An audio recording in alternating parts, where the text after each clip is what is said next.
ವ್ಯಾಸರಾಜರು. ಶ್ರೀ ವೇದವ್ಯಾಸರೇ ತಿಳಿಸಿರುವಂತೆ ಮುನಿತ್ರಯರೆಂದು ಪ್ರಸಿದ್ಧರಾದವರಲ್ಲಿ ಮೊದಲನೆಯವರು ಶ್ರೀ ಮಧ್ವಾಚಾರ್ಯರು, ಎರಡನೆಯವರು ಶ್ರೀ ಜಯತೀರ್ಥರು, ಮೂರನೆಯವರು ಶ್ರೀ ವ್ಯಾಸರಾಜ ತೀರ್ಥರು.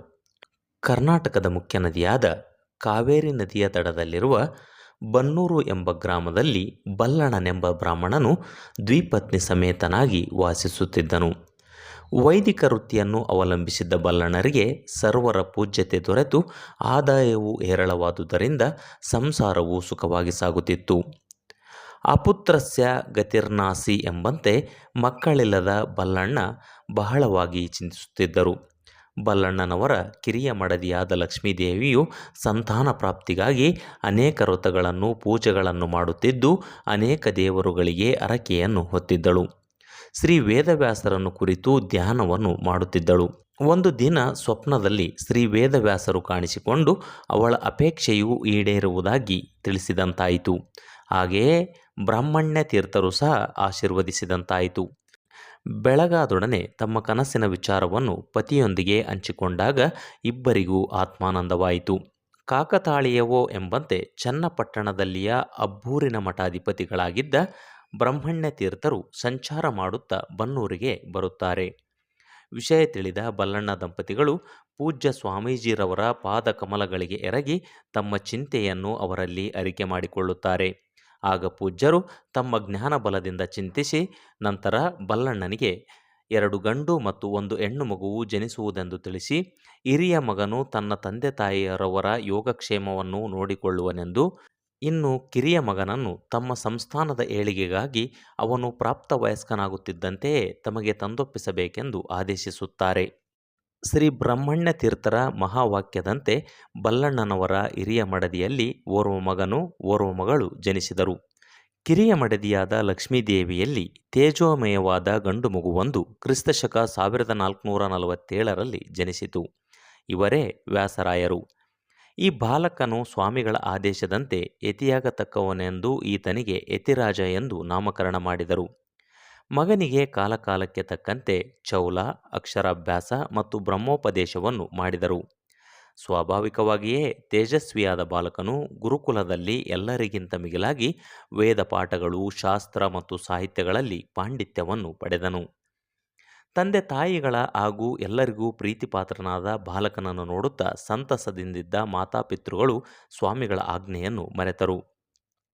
ವಿಷಯ ತಿಳಿದ ಬ್ರಹ್ಮಣ್ಯ ತೀರ್ಥರು ಬಲ್ಲಣ್ಣನಿಗೆ ಕರೆ ಕಳುಹಿಸಿದರು. ಚಿಂತಾಕ್ರಾಂತರಾದ ಬಲ್ಲಣ್ಣ ದಂಪತಿಗಳು ಮಗನಿಗೆ ಯಾವ ವಿಷಯವನ್ನು ತಿಳಿಸದೆ ಬ್ರಹ್ಮಣ್ಯ ತೀರ್ಥರ ದರ್ಶನಕ್ಕೆಂದು ಮಗನನ್ನು ಕರೆದುಕೊಂಡು ಹೊರಟರು. ಯತಿರಾಜನಿಗೆ ಸ್ವಾಮಿಗಳ ದರ್ಶನ ಭಾಗ್ಯವೂ ದೊರಕುವುದೆಂದು ಅತ್ಯಂತ ಸಂತಸಗೊಂಡನು. ಮೂವರು ಅಬ್ಬೂರಿನ ಶ್ರೀ ಬ್ರಹ್ಮಣ್ಯ ತೀರ್ಥರ ದಿವ್ಯ ಸಾನ್ನಿಧ್ಯಕ್ಕೆ ಬಂದರು. ಸ್ವಾಮಿಗಳಿಗೆ ವಿನಯಪೂರ್ವಕವಾಗಿ ವಂದಿಸಿದರು. ಯತಿರಾಜನ ಮುಖದ ಕಾಂತಿ, ವಿದ್ಯೆಯ ವರ್ಚಸ್ಸನ್ನು ಕಂಡ ಸ್ವಾಮಿಗಳು ಪುಳಕಿತರಾದರು. ಮಗನನ್ನು ಅಗಲುವ ಸಮಯದಿಂದ ದುಃಖಿತರಾದ ತಂದೆ ತಾಯಿಗಳಿಗೆ ಇದುವರೆಗೂ ಅವರುಗಳು ತಮ್ಮ ಮಗನನ್ನು ಸಾಕಿ ಸಲಹಿದ ರೀತಿಯಲ್ಲೇ ತಾವು ಪೋಷಿಸುವುದಾಗಿ ಅಭಯವನ್ನಿತ್ತು ಸಂತೈಸಿದರು. ಜ್ಞಾನಿಯಾದ ಯತಿರಾಜನಿಗೆ ಎಲ್ಲವೂ ಸ್ಪಷ್ಟವಾಯಿತು. ಇಂತಹ ದಿವ್ಯ ಗುರುಗಳ ಮಾರ್ಗದರ್ಶನ ಮನಸ್ಸಿಗೆ ಮುದ ನೀಡಿದರೆ ತಂದೆ ತಾಯಿಯರ ಅಗಲಿಕೆ ನೋವುಂಟು ಮಾಡಿತು. ಶ್ರೀ ಬ್ರಹ್ಮಣ್ಯ ತೀರ್ಥರ ದಿವ್ಯ ಸಾನ್ನಿಧ್ಯದಲ್ಲಿ ಯತಿರಾಜನ ವಿದ್ಯಾಭ್ಯಾಸ ಮುಂದುವರೆಯಿತು. ಯತಿರಾಜನು ಆಧ್ಯಾತ್ಮ ವಿದ್ಯೆಯಲ್ಲಿ ಪಾಂಡಿತ್ಯವನ್ನು ಹೊಂದುತ್ತಿರುವುದನ್ನು ಗಮನಿಸಿದ ಸ್ವಾಮಿಗಳು ಆತನಿಗೆ ಒಂದು ಸುಯೋಗದಲ್ಲಿ ಸನ್ಯಾಸ ದೀಕ್ಷೆಯನ್ನು ಕೊಡಲು ತೀರ್ಮಾನಿಸಿದರು. ಅದನ್ನರಿತ ಯತಿರಾಜರಿಗೆ ಹೊಣೆಗಾರಿಕೆಯ ವಿಚಾರದಲ್ಲಿ ಭಯ ಉಂಟಾಯಿತು. ಒಂದು ದಿನ ಸ್ವಪ್ನದಲ್ಲಿ ಶ್ರೀಮನ್ನಾರಾಯಣನು ಕಾಣಿಸಿಕೊಂಡು ಯತಿರಾಜನು ಪ್ರಹ್ಲಾದನ ಅಂಶೀಭೂತನಾಗಿರುವುದರಿಂದ ಸನ್ಯಾಸ ದೀಕ್ಷೆಯನ್ನು ಪಡೆದು ಒಂದು ಸಂಸ್ಥಾನದ ಹೊಣೆಗಾರಿಕೆಯನ್ನು ಸಾರ್ಥಕವನ್ನಾಗಿ ಹೊರಬೇಕೆಂದು ಆದೇಶಿಸಿದಂತಾಗಿ ಅವರು ಒಂದು ಸುಮುಹೂರ್ತದಲ್ಲಿ ಸನ್ಯಾಸ ದೀಕ್ಷೆಯನ್ನು ಪಡೆದರು. ಅಂದಿನಿಂದ ಯತಿರಾಜನು ವ್ಯಾಸರಾಯ, ವ್ಯಾಸರಾಜ ಎಂಬ ನಾಮಾಂಕಿತದಿಂದ ಪ್ರಚಲಿತರಾದರು. ಶ್ರೀ ಬ್ರಹ್ಮಣ್ಯ ತೀರ್ಥರು ವೃಂದಾವನಸ್ಥರಾದ ಮೇಲೆ ವ್ಯಾಸರಾಜರೇ ಎಲ್ಲ ಜವಾಬ್ದಾರಿಯನ್ನು ಹೊತ್ತು ಕೀರ್ತಿವಂತರಾದರು. ಪರಿವಾರ ಸಮೇತರಾಗಿ ಉತ್ತರ ಭಾರತದ ಯಾತ್ರೆಯ ನಂತರ ದಕ್ಷಿಣ ಭಾರತದ ವಿಷ್ಣುಕಂಚಿ, ಶಿವಕಂಚಿಗಳಲ್ಲಿ ಪ್ರವಾಸ ಮಾಡಿ ವಿದ್ವಾಂಸರ ಗರ್ವಹರಣ ಮಾಡಿದರು. ನಂತರ ಶ್ರೀಪಾದರಾಜರ ದಿವ್ಯ ಸಾನ್ನಿಧ್ಯವಾದ ಮುಳುಬಾಗಿಲಿಗೆ ಬಂದು ಅಲ್ಲಿ ದ್ವೈತ ಸಿದ್ಧಾಂತದ ಅನೇಕ ವಿಷಯಗಳನ್ನು ಶ್ರೀಪಾದರಾಜರಿಂದ ಕಲಿತರು. ಅವರ ಅಪಾರ ವಿದ್ವತ್ತಿನಿಂದಾಗಿ ಅನೇಕ ತತ್ವಗ್ರಂಥಗಳನ್ನು ರಚಿಸಿದರು. ಅಲ್ಲದೆ ಕನ್ನಡದಲ್ಲಿ ಶ್ರೀಕೃಷ್ಣ, ಸಿರಿಕೃಷ್ಣ, ಕೃಷ್ಣ ಎಂಬ ನಾಮಾಂಕಿತಗಳಿಂದ ಅನೇಕ ಕೀರ್ತನೆಗಳನ್ನು ರಚಿಸಿದರು. ನಂತರದಲ್ಲಿ ವಿಜಯನಗರ ಸಾಮ್ರಾಜ್ಯದಲ್ಲಿ ಶ್ರೀ ಕೃಷ್ಣದೇವರಾಯನ ಆಳ್ವಿಕೆಯ ಕಾಲದಲ್ಲಿ ವ್ಯಾಸತೀರ್ಥರು ಭೇಟಿ ನೀಡಿ ರಾಯರನ್ನು ಆಶೀರ್ವದಿಸಿ ಹರಿದಾಸಕೂಟವನ್ನು ಕಟ್ಟಿ ಪುರಂದರದಾಸರಿಗೆ ದೀಕ್ಷೆಯನ್ನಿತ್ತು, ಕನಕದಾಸರಿಗೆ ಆಶ್ರಯವನ್ನಿತ್ತು ಉದಾರಿಗಳಾದರು.